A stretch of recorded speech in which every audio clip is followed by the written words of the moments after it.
Well, thank you very much.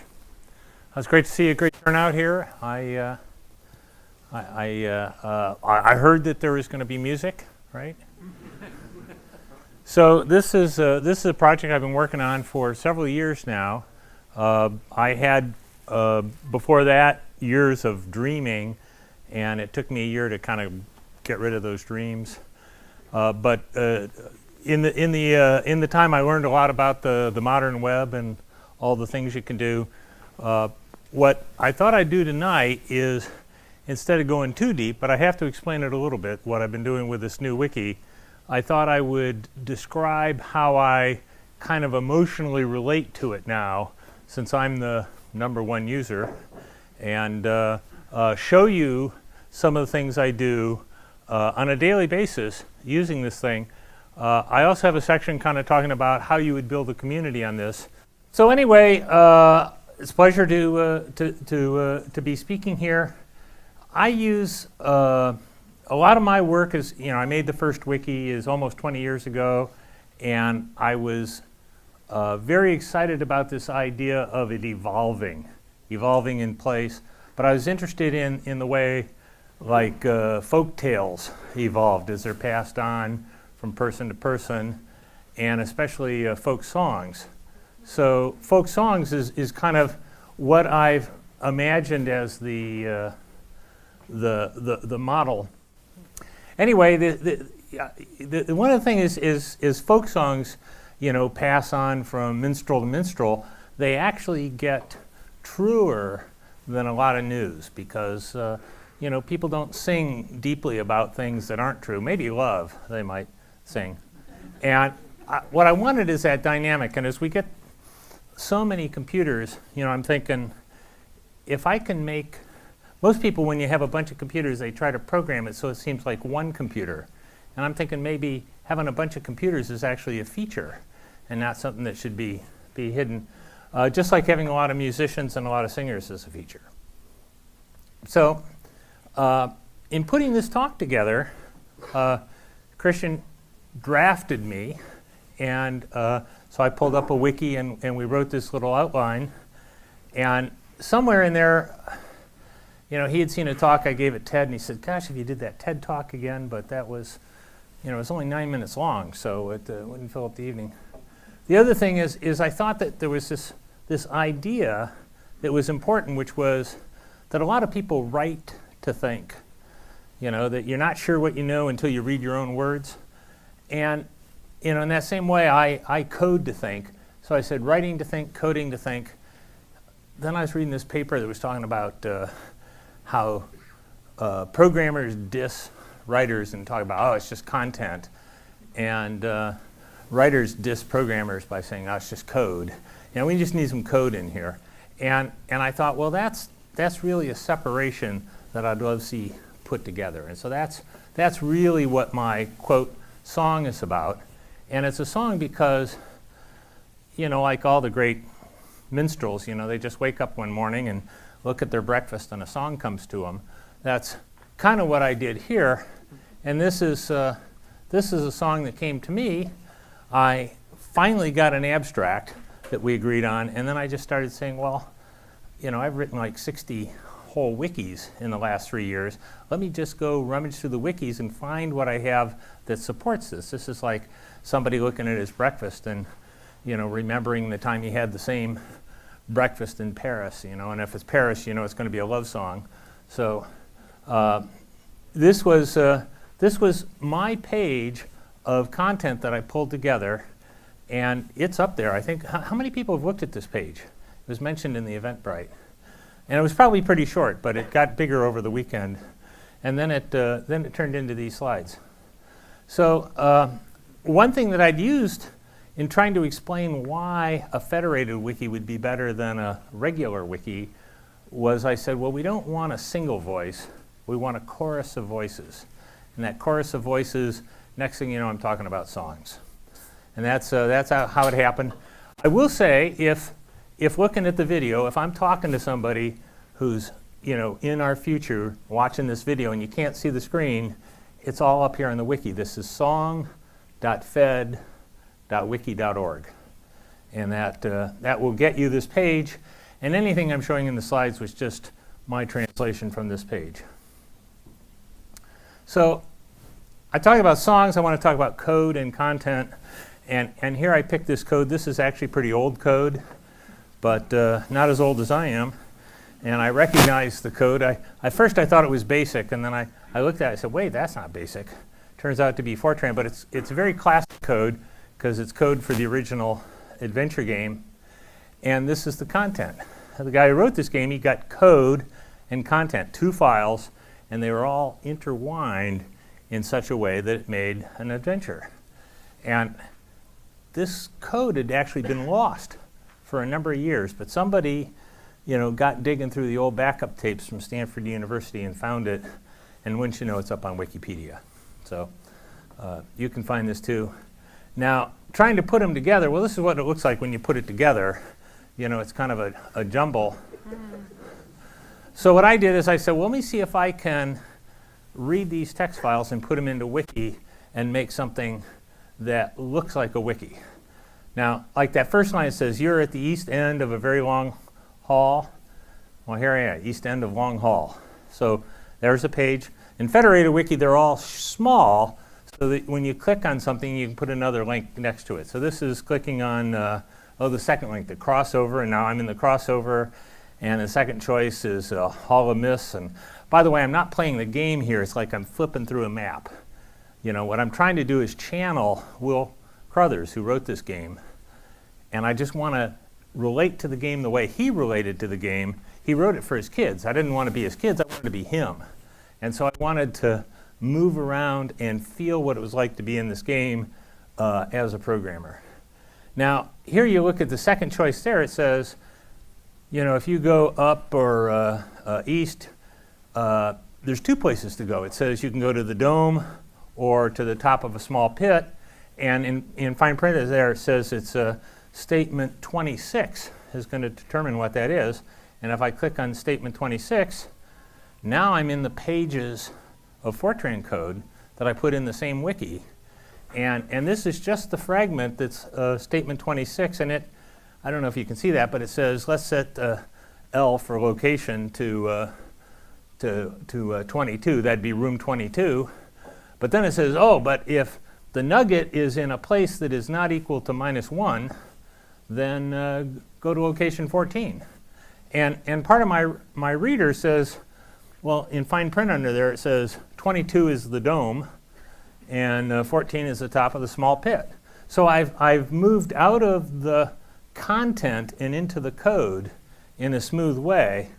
And in fact, in the code, I might say, well, that's line 26, but how did you get there? And down there it says, this you get to here from statement 19, which is a giant go-to statement. Did anybody here know go-tos? This is they call this a computed go-to because it has like 15 or 20 places you can go, and then you give it an integer and it picks the one and goes to it. And that's an important concept. So we'll give that concept a name in a minute. But anyway, so you click on that and you can see where that big go-to is. And also, so that Fortran was all about numbers. It was a real struggle to get characters into Fortran. And so Will Crothers, his masterpiece was keeping the numbers over here and the content over here and getting it all to play. In fact, he was a caver. He was familiar with caves. This was a model of a real cave. He kind of left it unfinished. And it wasn't until Don Woods came along and finished it, popped it up on the new internet, which was new at the time, and it spread all over college campuses and became famous. That was 1976, written in Fortran, and now I want to talk about what that would look like in 2012, which wasn't that long ago, in HTML5. Web people here, HTML5? Is that cool, right? Okay. So the other thing I want to talk about is how I put code into a wiki. Here's a little sample of just summing up the people coming to dinner, and it says the answer is 10. if you click on this, you can get to the documentation, which does an even simpler problem without labels, and it solves the bottle of beer song. You know, the 99 bottles of beer? And this is doing the calculation right in the display. It's also kind of neat because it can jump over. So I have this paragraph where I use the markup for doing calculation, and then I slip into a markup for doing text, and then I slip back into calculation, and it picks up right where it left off. In fact, there's a lot of verses to go. But if you go find this on the web, and you can because it's right off of song.fed.wiki.org, you'll find that I finished the whole song in 5 verses. You know, so I think that is a record for the internet to get that done. Now, of course, we're going to have a chorus here, and the chorus goes like, Federated Wiki is the song of code and content. Got it? This slide comes up regularly to remind you to, if you're tweeting, to tweet future talk, and that I'm Ward Cunningham, and that we're going to sing. Now, I could get onto the song. This is all preparatory, but I got to explain my instrument here. My instrument is a browser, any modern browser, as we say, Chrome or Firefox or IE10 or Opera. Runs in a lot of places. Meant to be on a mobile, but I actually haven't done all the mobile stuff yet. So it looks mobile-ish while not being mobile. But there's a lot of important things going on here.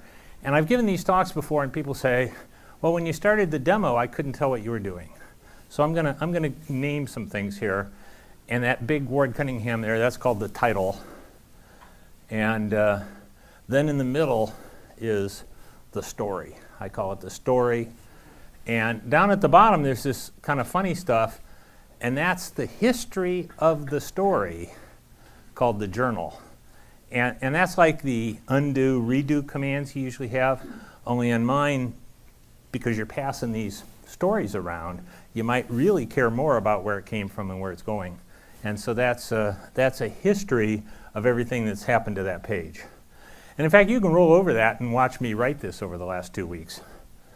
Now, if I dig a little deeper inside the story, are items, story items, and a paragraph is one kind of item. Sometimes I just call them paragraphs, but that's being sloppy with my terms. I should say a story item of type paragraph, as opposed to a story item of type image or calculation or something like that. And down here in the journal, the little buttons are called actions. And an action might be like create or move or edit or delete. And there's not much more than that, a couple more. And that's the parts that make up a wiki page. It's not as complicated as MediaWiki. There's not actually any page layout because the pages are too narrow to actually worry about page layout. But there are other things going on. There's always this little colorful flag in the upper left-hand corner, and that tells you what site it came from. Remember, this is federated, so pages are moving all over. And that says that this page came from a different site. In the very top up here, and the tab, it shows you a different color. It shows you the name New Relic, but a different color because that first page is called the origin, the site of origin. That's where the JavaScript came from. And there's lots of rules on the internet about where you can and can't write with JavaScript, just to keep the spies out, and we know how well that's working. But this is called cross-origin resource sharing, and the origin is the one place that you'll write. You'll read from lots of places, write to the origin. So that's you'll see different colors flying by, and I'll try to point that out a little bit. Also, as I'm moving around the federation, it keeps track of how many sites you've gone to. There's little colored dots in the bottom. It says this tab has been to 4 different sites. So just seeing a site mentioned, it says, oh yeah, I'll remember that. And then it goes off and pulls the site map. So it's sort of scraping the federation as you move around. And that's useful because over here, there's a search box. And when you type a search, it searches your neighborhood. You know, it doesn't search the whole internet. And in fact, the searches get kind of funky if you have too many neighbors in your neighborhood, and then you say, go away, let me focus on my work. So in fine print there, it says 269 pages. So this wiki that I'm showing you right here, written in 2 weeks, has 269 pages, most of them brought in by the neighborhood. So if I do a search, it searches all that. One other thing is when I click, I actually think I have about 12 other things. When I click on a link, it looks in your wiki of origin, your origin wiki for the page, and if it finds it, it just brings it up alongside the other one. If you click on a link there, it does the same thing, but if it doesn't find it, which in this case it didn't, it says, well, what else do I know about? And because that link was on a paragraph that was borrowed off another wiki, it hasn't forgotten that wiki, and it just goes there instead. That's how I got the 2 different colors across there. Also, there's external links. This talks about New Relic, and there's a map there, so if you click that, it goes to Google Maps, and we've got a Wikipedia page. So, I actually distinguish it. I use the kind of embedded link word stuff to go from wiki page to wiki page, and anything else I just say, oh, that's a blog post, or that's a GitHub, or something like that. I don't even put names in there. I mean, I might allude to it, but you got to click to go find out.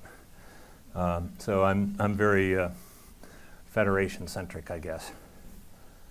Also, these links down here, if you click on one of those actions, it opens a page that shows you what it looked like then. That even works on the pages you pull from somewhere else, because when I go grab a page from some other site, I get the journal with it. So I can go see all versions of that other thing.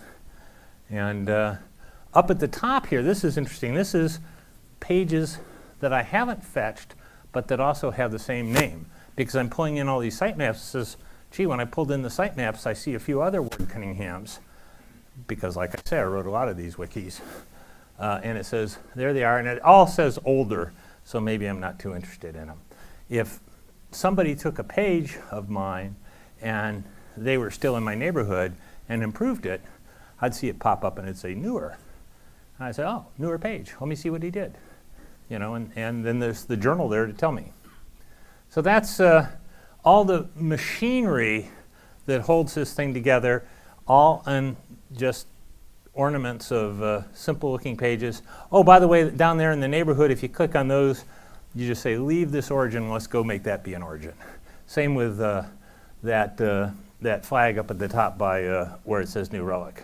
That just says, I don't want this origin. And I do that all the time because I have write access to a lot of these, and I want to write in the right place. So I just say, oh yeah, okay, here, but I want to write here. So I just click that and boom. And the back button works, and so now just back up and go to where I am. So I'm writing in a lot of places. So now the chorus comes along, we say, Federated Wiki is the song of code and content. Good, we'll practice that. All right, so I think we have enough info here for a demo, and let's see how this works. I hit tab, scared me that everything turned black.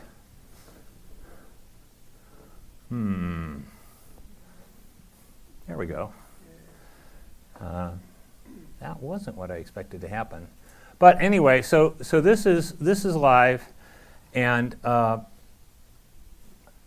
the first page of every wiki is welcome visitors, and you try to get off of that as quickly as possible, because if I forked your welcome visitors into my wiki, then it's welcoming the wrong visitors or something. But Ward Cunningham is okay. Song of code and content, those are the two roots to what's going on. I usually write in a page about myself what the heck I think I'm doing here. And if we zoom in here, we can look at that. Let's see. And so because I've written a lot of these, the first thing I do is I grab a paragraph off of some other one, and this one it says, oh, I wrote the Federated Wiki, work at New Relic, and that's how we picked up that. And it even remembers that site. But then I said, well, this is what I'm really doing. I'm collecting my intentions for a song, for a talk called The Song. Here's how I did it. I'll keep this up. And so this is actually an experiment of mine, preparing a talk out of just all the thoughts over the last year. And so I hope it's a good talk. but at least it's a methodological talk. Oh, and here's a little reminder to show a few more editing things. Editing, I can drag things around to edit. So if I decide I want to explain moving later, I could just move it. Of course, I can't do that because I've already explained moving. The other thing is I can move it to other pages. That's why it's really nice to pull all those pages up in the same place, because I can move content from anywhere to anywhere. And if I want to change it, it's all mine here, so I could just double click and edit. And I know that on a lot of wikis, they try really hard to make a WYSIWYG editor because, you know, this transition seems to be too hard. But if you keep it really tiny and have a simple wiki without a lot of page formatting, remember page formatting is the thing that's hard, and then it's nice and simple. The other thing it does is it lets me slip into different markups for whatever I happen to be doing at the moment. So a lot of what I've discovered here is ways to make different markups, and I'll talk about that a lot. I have a note here to show forking a copy. If I go to someplace, let me go a little smaller here. So if I come over here to New Relic, and remember that came from a different site, and I said, well, you know, I just want it to be here because I'm going to say, well, I'll get all your opinion about New Relic and we'll write it down here. So this I don't have a lot of buttons here. This adds a new paragraph. This one says fork it. Now watch what happens when I fork it. Watch the color of that flag. Boom. One click, and it's now mine. I didn't go visit it, you know. Before I would have had to go fetch it. But now that other site can go down. I could be on an airplane. I have it all locally, you know. So I just pulled it over and I made it mine. And anybody paying attention to me would see, oh, new content on Ward's song wiki. And there is new content because I just wrote the page there. So that's, I mean, you're probably thinking, who ordered that? Right? It's not like, you know, somebody said, gee, I wish I had a wiki that was splattered all over the universe. But what I'm betting is that you do. You just don't know it yet. And so that's what this song is about. I do want to show you a couple things. I did say that there was a search and it searches the neighborhood. So if I search for song here, it makes a new page full of the same kind of references I did have to New Relic. These things, oh, here's something about the 99 bottles of beer song, because I said song. And I can just pull those right out of the search results and put them on another page, like this one right there. It's just that easy. I had another thing to remind. Oh, history, ghostly history. This is, I don't know if you can see, but that's kind of a transparent page because it's not really a page. It's something that's using the screen as if it were a page, but it's not a real page, so it looks like a ghost. That also happens when you kind of dredge up history. Notice here in the journal, it says there was this editing. Oh, and it's lighting up paragraphs. But it says, oh, then he forked the page. And that's why I reserve the color for these backgrounds. Say, oh, that was where it's forked. If I wanted to see what it looked like before it was forked, I just click that, and it brings up a ghostly version with a timestamp. That was written Tuesday, October 29th at 7:32 a.m. So I've been working hard on this, right? The other thing is if I click on this, it brings up the original, you know, on the other site. So I never lose track of the original. It's right there in my journal. So a lot of this is, I would call it affordances for dealing with a bunch of wikis as if they were one. And that is powerful because nobody's going to be writing on your wiki. Nobody's going to put spam on your wiki. Unless you go hunt it down and fork it in, then you can have spam. But without that, you know, it's just you. So I'm working on this song, and I said, well, you know, I have this vision, and I wanted to explain the vision, and I wasn't sure who I was talking to, so I got rather technical here. You know, first of all about this chorus of voices and how this was going to be a methodology, and a little bit about what it meant to do abstraction and whatever. And then I talk about mechanism, and then I talk about adventure, and a little bit about the future. We don't want to go there yet. In fact, I think I'd like to slip back to the slides, because it goes a little faster on the slides, and the print is bigger. So if we go back here, we have go to demo. It says sing along. Now, you were getting it. So when I get, I'll say Federated Wiki is the... All right, oh, you're jumping the gun. All right, ready? Federated Wiki is the song of code and content. Excellent. I thought I'd have to try a couple of times to get you to do it, but you're jumping the gun there. You're a great audience. Okay, so this is a slide. This is the one slide I really copped out of an old talk because I love it. This is each of those dots represents a whole wiki, and I already told you I have like 60 that I wrote for myself. So if we imagine global manufacturers with only 12, you know. But as we go around in the area, you know, like the manufacturers are dealing with I call them innovative supplier. That's because I was talking about how great this was going to be when we finally had everybody checking their sustainability data. On one side of the global manufacturers is the suppliers. On the other side is the policemen, the NGOs, and other advocates that are saying you're spoiling the earth, kind of thing. And they all kind of work it out one way or the other. And this is supposed to be an accelerator. It's going to help people work it out faster. Oh, on the far right, we got the data journalists. I don't call them journalists because I don't think we have them anymore, but we have data journalists. And that's going to be good. Underneath, we have science. If there's going to be data, there's got to be some science in there somewhere, and it's bubbling up. And at the top, we have the interested public. But I'm imagining this complicated conversation with songs floating around, people coming up with new lyrics, new stanzas, whatever. And it is a distributed conversation without a neutral point of view. There's no neutral point of view here. It's people have a position. When you're talking about the future, you have an opinion, and nobody knows for sure, so you can't be neutral. But that was the concept of chorus, and I draw this picture. Now, I like the notion of chorus, and that's how I picked up on song, but I want to show you a couple of things that I worked out fairly recently to say, well, if you really wanted to get a community on here, what would you have to do? What is a community really going to look like on here besides me and all my enthusiasm? And I think there's really 4 things to worry about. First of all, what kind of people are you trying to get into this community? What are they going to talk about? What is their purpose of conversing? How do we write that on a wiki page?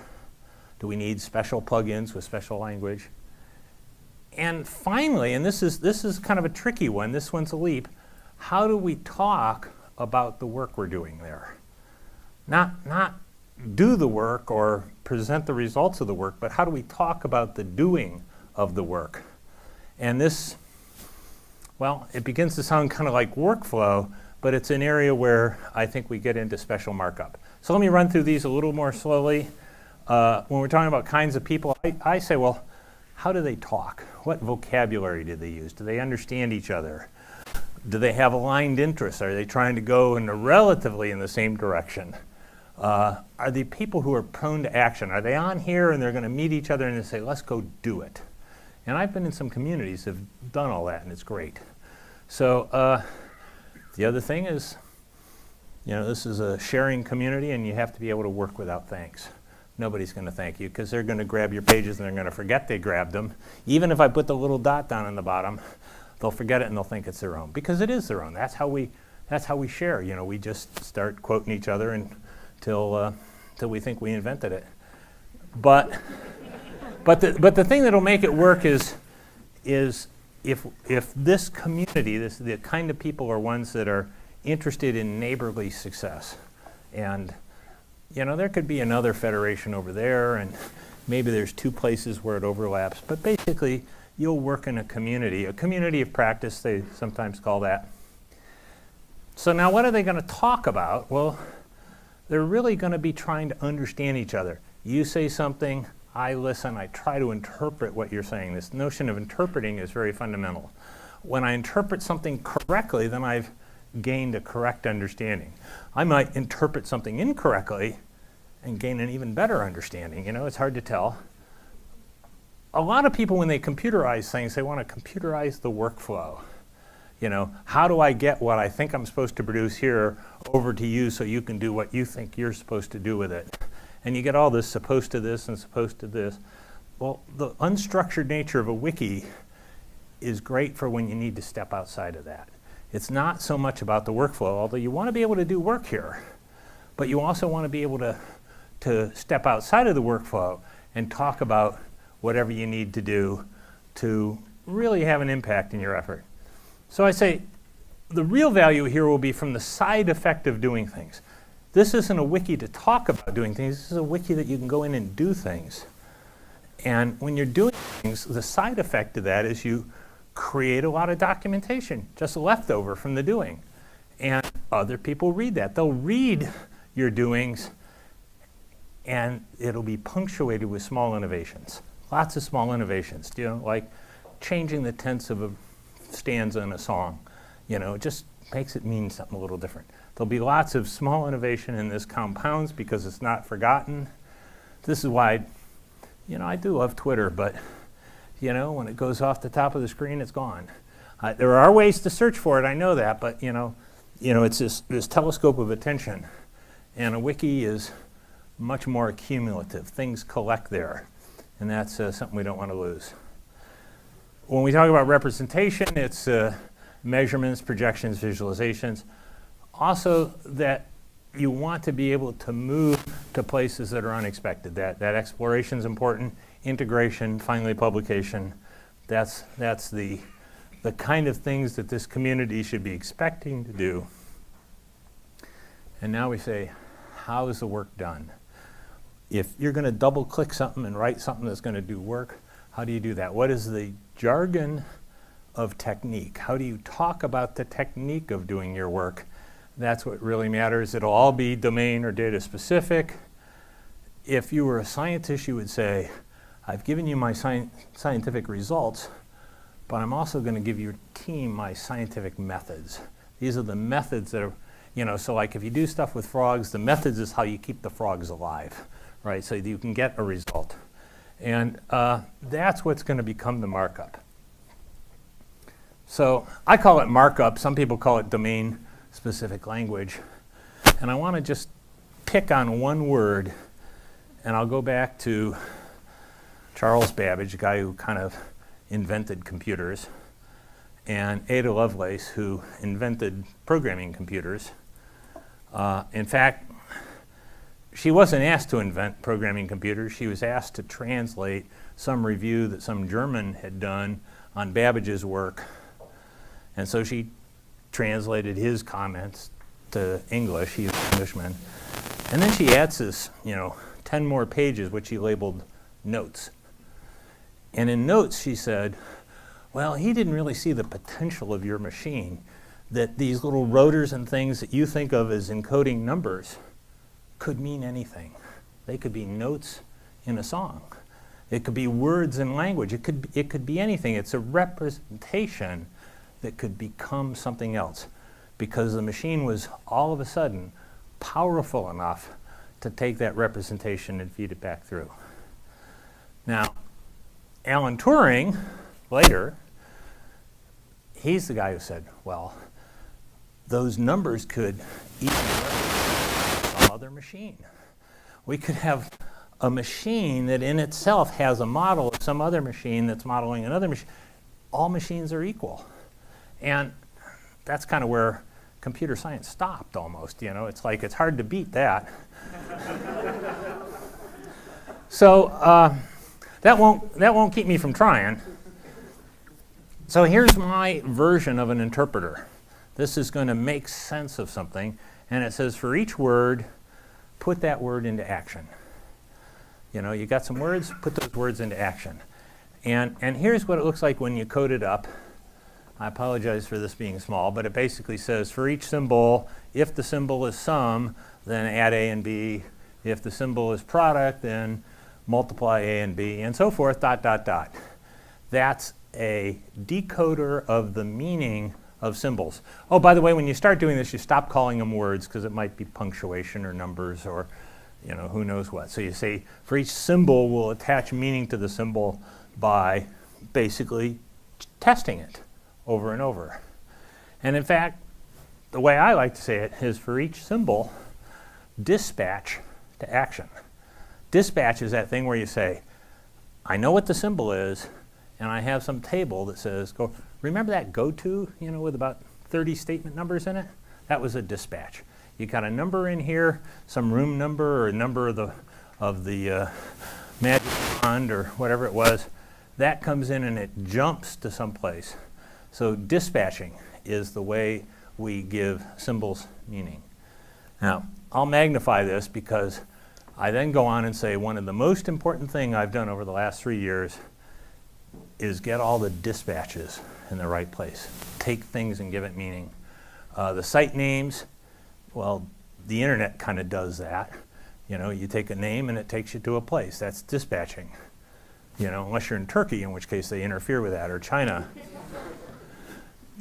This is the only part of the internet that really has to work, that name lookup and sending bytes, and wouldn't you know, they're tampering with both. But the other thing that matters is page names. When I look up word Cunningham, it means something. And in my neighborhood, it means me. It might be in Switzerland, there might be another word Cunningham, and in their number, and when those wikis overlap, there could be some ambiguity. But I attach a lot of meaning to the name of a page. The journal actions and the story items, more stuff that dispatches. When you get inside of story items, I could say, well, paragraph does this. It interprets as a little square bracket stuff for lengths. But the one I want to talk a lot about is method, because it's the one that does sum and product. And that's been the one I've worked on hard to show that I can give formulas a natural meaning. Now, if you ripped it all apart, you would find that I just send characters back and forth. Let me show you what the characters look like. It's called Json. Json people here know what Json is? Yeah, great. It's like XML, only easy. So easy that I have this little description. I say a page is a title, a story, and a journal. Has 3 fields. If you read the doc, it says 3 optional fields. So just open, close, curly bracket is a legal page. A title has caps and spaces and punctuation. That gets smushed out of it when you actually use it as a key. The story, now it gets a little more complicated. A story is a collection of items, and an item has a type and an ID and optionally some text. If it's a paragraph, it has to have text, or it's kind of a boring paragraph. But that text could be some other kind of markup. The type tells you what kind of markup. And finally, the journal has types to describe the different actions, like create and add and move and edit and remove, and fork. We saw the fork. That's the only one that's colorful. And that's the format. I was going to argue that this was simple, and I thought, well, that doesn't look very simple. So, I forgot I wanted to point out the dispatches.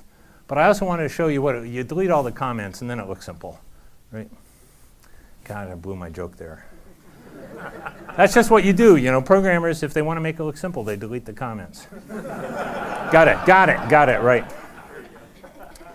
Okay, so here's an example. This is a worked out example. This is War and Peace, the abridged version.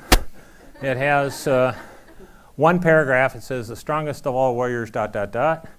But you can also see in the journal that there was a create that created the empty story, and then there was an add, the empty story, and then something that added an item called the factory, and that's a thing that you could drop text onto and make it be a paragraph, or drop an image on and make it be a image, or you can double click and start typing. And in this shortened version, I typed that all by myself. There's the dispatch that says that's a paragraph. There's the dispatch that says that's a create and an add. This is my internal language for sharing content between all these different wikis. And you know what? I wanted it to be simple so that it was hard to improve upon. Now, it isn't always simple. Coders, how many people are content people, and how many content people here? Okay, great. How many code people here? How many pizza people here? Okay, so a lot of effort goes into recently. It's like teach people to code, and they'll teach you Ruby or something like that or Python. And I said, boy, you know, that's not what I learned. I learned like 20 languages and how they're all different. And so here is something you do in computer programming. You set x equal to x plus 1, which is kind of an irrational statement, and I talk about how it's irrational and how all the different computer languages try to come up with a different way of saying that.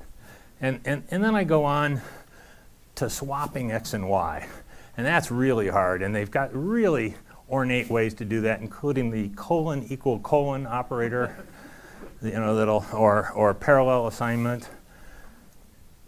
And then when you get up here to like how to parenthesize an expression and get it to use integers and reals at the right time, and that's where this is my first ever computer program, was converting centigrade to Fahrenheit, and it took like 4 tries to get it right, but I did get it hooked.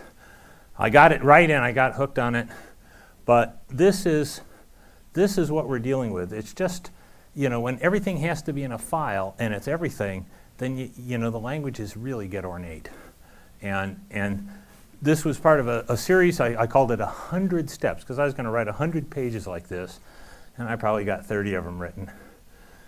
This is the method plugin in Wiki, and here I'm showing how to add up the people coming to dinner, and if I double click that, that's what it looks like.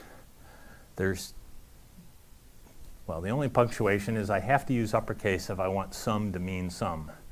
And I just have a column of numbers, nothing left or right other than the labels. I can use as many words as I want for the labels, so I don't have to do special things, you know, like with those underscores and things. It's nice and friendly. There's the result. It just says, when I render this markup, I render it with a result. And I make the whole line kind of a little darker gray. You know, I was going to put like the line like you do in middle school to say, here's the result under here, but I couldn't get CSS to do it. So now, here's another example. This is some paragraphs that are method plugin, and I define some interesting things here. I start with some conversion factors. And so there I just typed the conversion factor. And I didn't even make this up. A guy who was working with me and actually solving real problems had to keep track of units, and he just put the units in parentheses. I thought, smart guy. So that just defines, you know, I don't have a very good car. It only gets 24 miles a gallon. Gas price is terrible. But if I want to take a trip from, say, Vancouver, BC, down to San Francisco, this is what I do. I look up on Google Maps, and from Vancouver to Portland, it quotes it in kilometers. And from Portland to San Francisco, it quotes it in miles, but that's all right. I just annotate it. I say what I've got. And then I say, and when I sum it, I want to know how many gallons that is. You know, I want to take kilometers and miles and sum them to get gallons. And then I say, well, you know, take that one number and sum it again, because I like this idea that I can put whatever units I want after that, and I convert gallons to dollars. And so this is just using those 3 numbers, and it's dispatching. Again, it dispatches on the sum. You saw that coming because I showed it to you before. But it's also dispatching on the names of units, and it doesn't get them in any magical place. It gets them by just looking up the page and finding them defined up there. So I'm programming my dispatcher by putting words up there that can be used in the next paragraph. And that's and there it is. It's $141.92 to make that trip. And who would have thought it was that much, you know? But I guess it's cheaper than flying. So there we are, all together now. Federated Wiki is the song of code and content. You guys are great. Thank you. All right. So now I want to shift over to the adventure part. Because remember, Krause is the guy who invented this. And doesn't he look like an inventor? I will tell you, when I was trimming my beard this morning, I said, you know, I'll shorten up the mustache a little, but I'm going to let the beard grow. You know, so Crothers is the guy who just thought of this because he was a caver and he wanted to make a game that would let his kids experience being in a cave. I was actually a caver. I went to school in Indiana and we'd run down to Kentucky, and I knew these guys, and we even talked about the connection of the Mammoth Cave system and the Flint Ridge Cave system, which had happened like 5 years earlier and made it the biggest cave system in the world. And it was Crothers and his wife had done that. Woods is a guy who was in the same lab at Stanford AI lab, and saw that Crothers had kind of dropped the ball in finishing this game and made it fabulous, but it stopped having anything to do about caves. It had more to do with fantasy. And this is what it looked like. We saw that. When I discovered, and it was just because somebody's passing around a map, when I discovered there was a map out there, I said, I want to look at this map. I'll just look at the program. It wasn't the map, it was the program had been recovered, and so I wanted to look at it. So this is, I think that's the right button. So I just come down here and say, let's look at adventure. Of course, I was telling my brother about this, so he coded up here. He found all the modules in JavaScript, and here's adventure. By the way, the link is right there in the wiki. So it says, would you like instructions? And of course not, because this is a talk. We don't have time for instructions. But we can go down, D for down. We're down in the valley. Go a little deeper. You're down where the stream splashes into a 2-inch slit. Let's go down there, and it says, you don't fit. You know, and I'll tell you, from caving, I was not this chubby, but I was the chubbiest guy in the group, and that is not what you want to do when you're on a caving expedition. So you're still at the stream bed. We can go up. It says, oh, no, we can't go that way. We'll try north. We're in the valley. We're on the road again. Open forest. Let's try south. Oh, my God, I'm lost in the forest. Well, I was going to try to get to the building and go in the building, but now I got myself lost. Let's just flip over here where it's a lot easier. So this thing starts out, it says, okay, we're in a wiki, and the wiki has all the rooms in it, so we can just go see those rooms. Here we are. It starts with, on the road and up the hill and inside the building. Oh, let's go inside the building. And once we're inside the building, it says, well, here's what it says, but here's what you can say, and here's where it'll take you. Like if you type XYZZY, it takes you straight to the debris room. That's a secret word. And if you were really playing the game, you'd have to discover that. But, I wanted to just know the game. And so here I am knowing the game.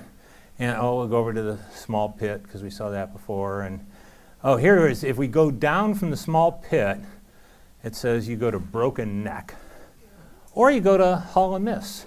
And that depends upon the nugget. And we select that. And here's the code from the nugget. And here's that dispatch that up and this says, here's the words that says, here's how you got here from line 17. So I can kind of run this program backwards and see that great dispatch. So half the reason I'm showing you this is just so I can show off a dispatch, because I did say it was important. Of course, there's all the things it says back to you. You say something, it says you can't do that. We saw it said that you can't get here. Here's all the little help things that it says too. And so that's just more content on wiki pages. And to play it, Will Crothers style, I have to number everything because everything's done with numbers. This is some links. I do mention that interactive fiction. This launched interactive fiction. People love this, and there have been so many different ways to do interactive fiction. I mention a lot of this. I know a lot about this because there was some guy who, found the cave, and there's a lot of pictures in it. He also found the code, so he describes the code and the cave. And this is Will and Patty Crothers. 1975, the Flint Mammoth Cave System bed quilt section. This was the big connection that made it the biggest cave in the country, if not the world. So that's pretty cool. So how are we doing time-wise there? Are we about done here? 6 minutes. 6 minutes. Well, that we can bring it to a dramatic conclusion. We'll need to get out a wiki if we want to get anything done. So, last time for the song. Federated Wiki is the song of code and content. Wow, great. Last time. So Crothers, all of a sudden he's a celebrity, and he says, like he worked for BBN and he invented the internet, but everybody wanted to know about writing this game. And finally he admits, he says, people like this game because it's just like coding. It's exactly the kind of thing that computer programmers do. And then he elaborates it. He says, the computer programmers struggle with an obstinate system that can do what you want, but only after you figure out the right thing to say. X, Y, Z, Z, Y, right? And in 1975, that was absolutely true. And getting into his program and seeing how he got a number cruncher to be interactive fiction was really neat. But the thing is, if you want things, you figure out how to do it. Wants and rights. And this is the beginning of my close. It takes a few slides. What I've shown is dispatch gives life to data. It's the essence of programming, is being able to take a symbol and go do the right thing with it. What I've done is I've taken pages that merge the code and the content. And to make that safe, I have these little tiny interpreters that say, oh, SUM means sum, And that is enough to create worlds from that combination. That, and of course the fact that there's an internet helps. So here's two last people I want to talk about. One is Clay Shirky, who devotes himself to understanding the internet. And he points out in one of his books, he says, there is a Wikipedia because all those teenagers had excess cognitive capacity. The average age, or modal age, the most frequently occurring age of a Wikipedian is age 17. A bunch of 17-year-olds wrote that thing. And he says they did it because it was more fun than watching TV. That's where the excess cognitive capacity is. And he estimates that by the time you count up all the television show, there's enough for 1,000 Wikipedias. So we need to get started on them. Pinker's a professor, a linguist, whatever, but and it's hard to imagine him old with all that hair, but he's pointed out after studying it that violence is declining. The world's getting better, at least in regards to, and this isn't just since World War II or something. This is for many centuries that the world is getting less violent. And I think, well, that's good because I don't want too much violence near me. But then he says, reason. Reason is up. Reason, for the same period of time that human beings figure out reason and get benefit from it. This is like thinking. So violence down, reason up, excess cognitive capacity. This is the material that we have to work with going forward. And so I say that what we have is that we've designed a wiki to host long-term, things that are going to last, long-term collective construction projects. We're making things of value, construction projects that envision desirable futures. And it might not be caving, but for Will Crothers it was. He wanted his kids to understand what a cave was like without going down in a cave, that envision desirable futures and realize them. And this is the vision that keeps me working on Federated Wiki. That's what I have.